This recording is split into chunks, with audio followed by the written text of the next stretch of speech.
अस्सलाम वालेकुम नाज़रीन, धरती टीवी न्यूज़ में वली कार और यहाँ मारवी थी सबका पेरी शामिल तनासी हेडलाइंस।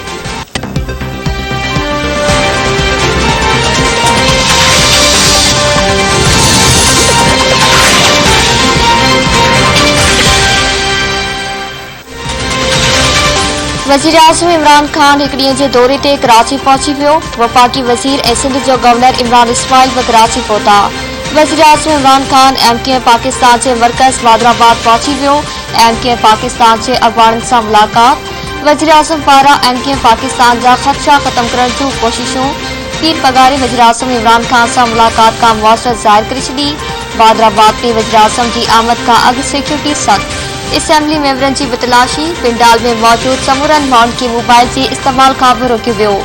वज़ीर आज़म नेशनल स्टेडियम में एहसास प्रोग्राम में तकरीब में बि शरीक थींदो। गवर्नर हाउस में PTI जे MPs ऐं पार्टी अॻवाननि सां बि मुलाक़ातूं करण बाद वापसि रवानो थी वेंदो।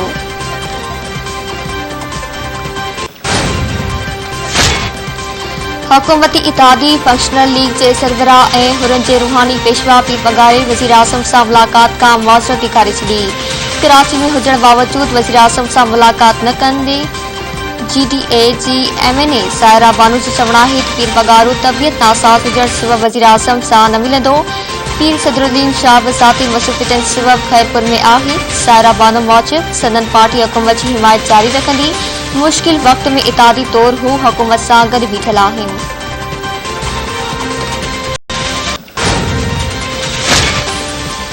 अपोजिशन लीडर शहबाज शरीफ ऐं सिराजुल हक जी मुलाक़ात। वज़ीर आज़म ख़िलाफ़ बेतमादी रिथ समेत अहम मामलनि ते ॻाल्हियूं कई वियूं। मुलाक़ात बाद मीडिया सां ॻाल्हाईंदे शहबाज शरीफ चयो आहे त जमात इस्लामी खां बेतमादी रिथ ते सहकार घुरियो आहे। हिन हुकूमत आम माण्हू जो जीअं जंजाल बणाए छॾियो आहे। बेतमादी रिथ 22 करोड़ आवाम जी ख़्वाहिश आहे। मौजूदा हुकूमत खे हटाए शफ़ाफ़ चूंडूं कराइण चाहिनि था। जमात इस्लामी जे अमीर सिराजुल हक चयो आहे त बेतमादी रिथ जबरी ऐं आइनी तरीक़ो आहे। इन में को शक नाहे त मौजूदा हुकूमत मुकम्मल तौर नाकाम थी चुकी आहे। समूरी सियासी जमातूं गॾिजी शफ़ाफ़ चूंडूं यकीनी बणाइनि।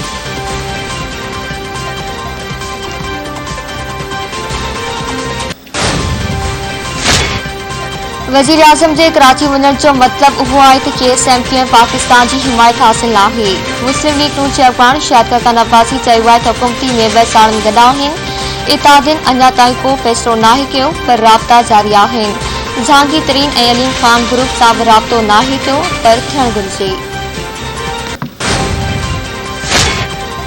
PTI जो नाराज़ अॻवान अलीम खान लंडन रवानो थी वियो। ज़रियनि मूजिब अलीम खान लंडन में जहांगीर तरीन सां अहम मुलाक़ात कंदो। अलीम खान जहांगीर तरीन खे असेंबली मेंबरनि सां मुलाक़ात बाबति आगाही ॾींदो।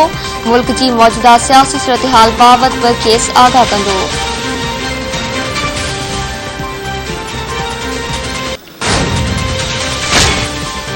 हिन भेरे बेतमादी जी रिथ नाकाम न थींदी। 23 मार्च खां अॻु घणो कुझु थियण वारो आहे। ज़राअत बाबति वॾे वज़ीर जे सलाहकार मंसूर वसाण चयो आहे त बेतमादी जी रिथ अॻु खां मुख़्तलिफ़ ऐं कामयाब थींदी। वज़ीर आज़म वञण वारो आहे। इमरान खान खे बाय बाय चवण जो वक़्तु अची चुको आहे। हलंदड़ साल चूंडुनि जो आहे। समूरियूं पार्टियुनि सां पीपल्स पार्टी जो अलहाक़ थींदो। सभु गॾिजी हुकूमत ठाहींदा। इमरान खान वाड़ाइप जो शिकार थी चुको आहे। खेसि ख़बर आहे त PTI जी हुकूमत वञण वारी आहे।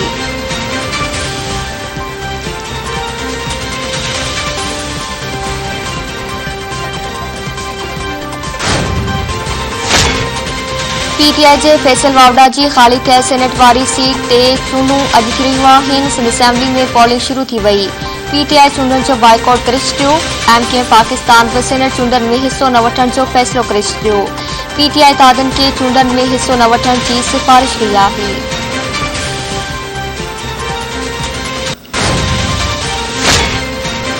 रांदि जो ड्रॉप सीन थियण वारो आहे। इमरान खान पहिरियों बदनसीब वज़ीर आज़म हूंदो जंहिं ख़िलाफ़ बेतमादी रिथ कामयाब थींदी। मुस्लिम लीग नून जे अॻवान एहसन इक़बाल चयो आहे त वज़ीर आज़म अॼु पाकिस्तान खे सोशल मीडिया ज़रिए हलाए रहियो आहे। जॾहिं बि को बहरान ईंदो आहे त वज़ीर आज़म सोशल मीडिया नुमाइंदनि खे घुराईंदो आहे। इमरान खान मुल्क जी मईशत जो बेड़ो ॿोड़े छॾियो। परॾेही पॉलिसी जो बेड़ो ॿोड़े मुल्क खे अकेलो कयो वियो। वज़ीर आज़म चवे थो अपोजिशन पुठियां परॾेही ताक़तुनि जो हथ आहे। ॿाहिरियुनि ताक़तुनि जी मालूमात आहे त नाला क़ौम साम्हूं आणे।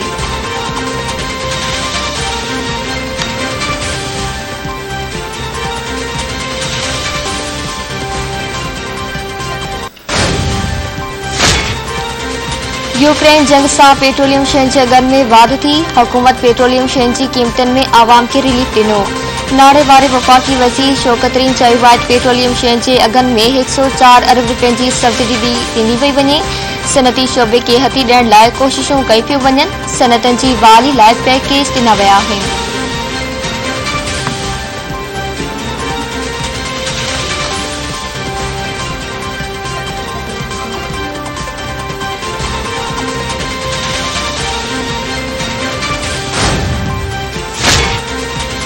मुल्क में कोरोना विगे वधीक 6 मरीज़ हयात विञाए वेठा। एनसीओसी मूजिब गुज़िरियल ॾींहुं सॼे मुल्क में 36,569 माण्हुनि जा नमूना वरिता विया। वधीक 758 नमूननि केसनि जी तस्दीक़। गुज़िरियल 24 कलाकनि में हाकारी केसनि जी शरह 2.7% रही। सॼे मुल्क जी अस्पतालनि में 722 मरीज़नि जी हालत ॻणिती जोगी।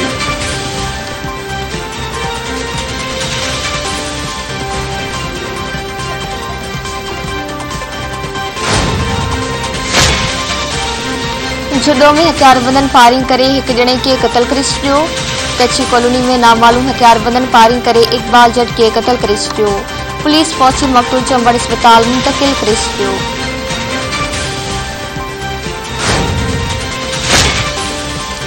हाला वेझो जवाबदारनि गोलियूं हणी 50 वरीह जे पोरियत खे क़तल करे छॾियो। सालारो जे कचे वारे इलाइक़े में जवाबदारनि गोलियूं हणी यार ख़ान मरी खे क़तल कयो। इतला ते पुलिस वाक़े वारे हंधि पहुची मक़तूल जो लाश अस्पताल मुंतक़िल करे छॾियो। मड़ ज़रूरी कार्रवाई बाद वासन हवाले कयो पियो। मक़तूल जे पुट जी फरियाद ते 3 ॼणनि ख़िलाफ़ केस दाख़िल कयो पियो।